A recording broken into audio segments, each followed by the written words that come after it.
Hey guys, I'm Dimension Jump, and today I'll be doing my top 5 improvements that I would make to Spider-Man 2. Now, with Insomniacs Spider-Man 2, after playing it a while back, I really enjoyed the game. I think it's a good continuation from the first two games, so that being the first Insomniacs Spider-Man game and then Spider-Man Miles Morales. But all games aren't without their flaws, and that's you can say that, and you can say that to Spider-Man 2.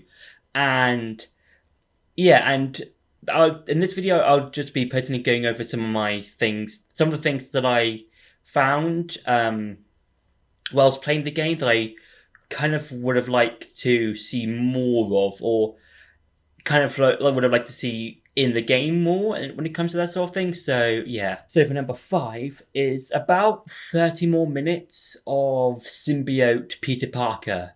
Now, when you do get the Symbiote suit, or the black suit, at that point of the game, I do like how throughout that part of the game, from when you get the Symbiote suit, and then when you get rid of it, you can kind of see the more aggressive, eviler side of Peter.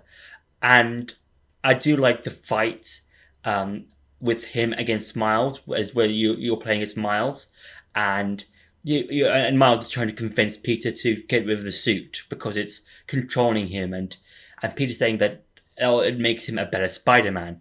And yeah, and I do like the whole arc that happens in the game, but I think it's over too quickly, and I feel like if we had 30 more minutes of Symbiote Peter Parker, then I feel like the whole that impact of, like, for the fight would have been a bit better, in my opinion, and probably would have been a bit better with when Harry gets the symbiote.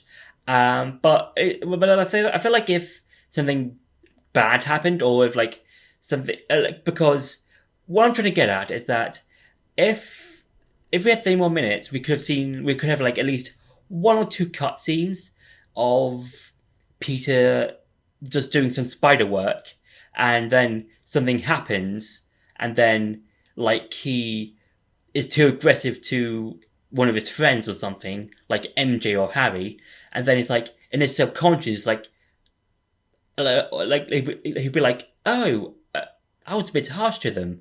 Oh, I've been way too harsh to them than I normally should." But like he put it out of his mind, like, no, it can't be me. It's them.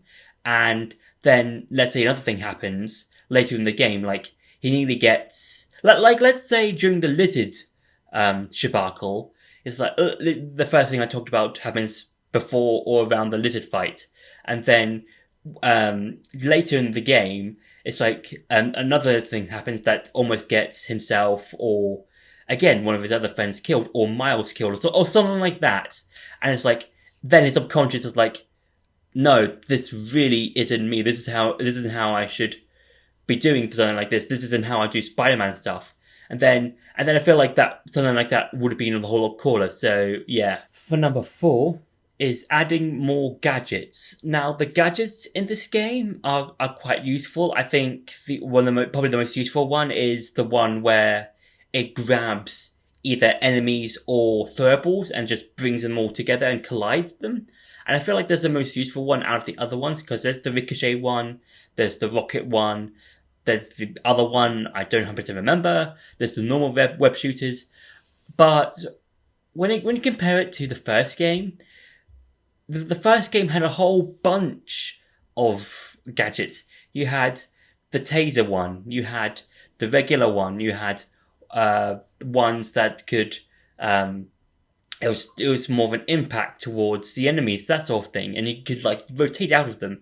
But for the gadgets in Spider-Man 2, there isn't a whole lot to use, and I feel like if there was about 4 more gadgets to use, it would have been a whole lot better, because then I could experiment with more gadgets and not just, I'll just use one gadget for the entire game and not use any of the others, because as I said before, the most useful one out of all the gadgets is the one that can just grab everything and everyone in its vicinity, just bring them all together, and then you can just do a bunch of combos and stuff like that. So yeah, if it had more gadgets, then I probably would have experimented more with every single gadget just to see how to use them and what I can do to perform more combos, that sort of thing. So yeah, for number 3 is more bases. Now the bases in Spider-Man 2 are quite fun because they are the hunter and I guess to some extent the nests or the symbiote nests in the game, and they're all really fun because I do like how with the hunter bases you have to find these different outposts before you get to the main base, and then with the symbiote nests you have to try and defend the main heart of the nest because you've added one of your gadgets to it, and I do like the concept of that, but it's just that there isn't a whole lot of them, and because of how large the map is, they're just like, oh, okay, let's just add some here and there, and let's not just do anything else to them, because as soon as you finish those bases and nests, they're gone. You can't do them again, and it's kind of, I think it feels just a bit distracting because you do them. It's like, oh, they're gone. Okay, you can't do that anymore because the map is very large. It's like the largest one out of all 3 Spider-Man games, and yeah, and because there's so much stuff to do, and you can do in the game, and you can go to any part of the map where you want to go. It just feels like it would have been cooler if there was more bases you could do, or have like a mini story where you find more bases and these are the bases where you can replay them or something like that. So yeah. For number 2 is more Peter and Miles standalone missions. Now, there are a variety of standalone missions in the game. I think one of them that I remember is the Miles drum kit or the music missions. That's the one that I remember the most.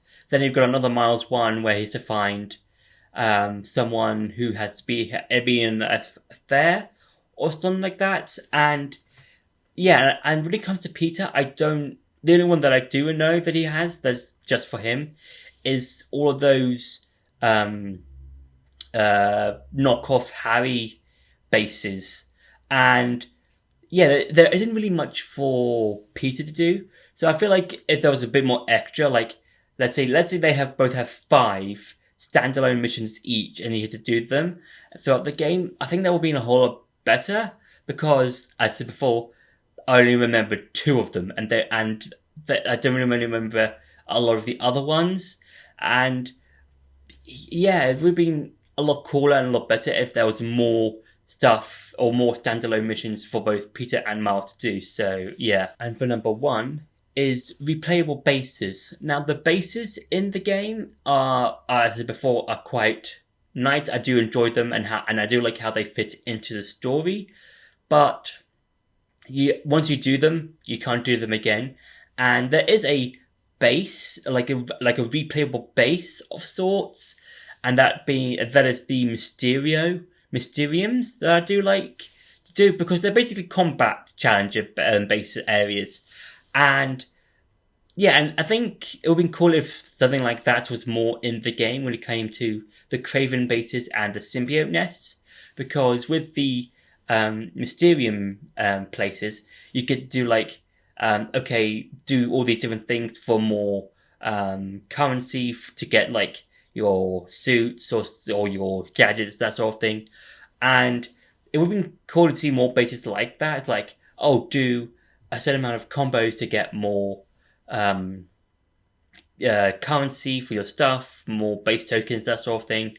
And yeah, there isn't really any. And I think with replayable bases, it makes the overworld less empty, because the whole world, as soon as you start finishing off more and more stuff, the overworld starts to feel a bit empty. So yeah, if they're all with replayable bases, then it'll be. I think the game would be a whole lot more fun. So yeah, so that's been my top 5 improvements that I would make to Spider-Man 2. I hope you enjoyed this video. Don't forget to like, share, and subscribe, and I'll see you in the next video.